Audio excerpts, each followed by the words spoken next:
El Pediatric Cancer Center Barcelona es un centro monográfico dedicado específicamente al cáncer infantil que pretende dar respuesta a todas las necesidades que tiene un niño con cáncer y su familia.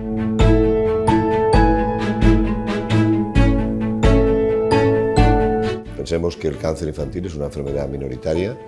Somos uno de los pocos centros que hay en el mundo de estas características. En Europa somos dos y somos los centros universitarios dedicados a esto los que normalmente generamos estas nuevas terapias. Por lo tanto, este modelo de atención integral, asistencia e investigación empezó hace ya más de 20 años. Para cada tipo de tumor de cada niño buscamos las mejores soluciones, hacemos lo que se llama medicina de precisión o medicina personalizada, y para eso tienes que tener equipos de investigadores y clínicos que trabajen conjuntamente.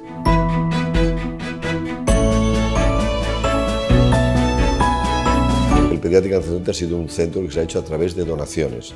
Hemos captado 37 millones de euros en un plazo de 1 año y medio. Es un caso insólito, realmente es de las pocas veces que en España se ha llevado a cabo una iniciativa de este tipo y, por tanto, la ayuda de los grandes donantes, como ha sido la Fundación Dan, nos ha permitido llegar hasta aquí. Es un caso en el que la sociedad civil se ha movilizado para poder poner en marcha algo que si no hubiera sido imposible y, por lo tanto, yo creo que la contribución de la sociedad civil ha sido absolutamente imprescindible. El centro se inauguró en el mes de junio del año 2022. En estos momentos estamos a un 80% de ocupación de lo que son las camas. La valoración es positiva, estamos consiguiendo nuestros objetivos, estamos en unos porcentajes de curación muy altos, por encima del 80%, y atrayendo muchos pacientes de otros sitios del mundo que en sus países de origen pues seguramente no han encontrado las terapias que nosotros le podemos ofrecer en este centro.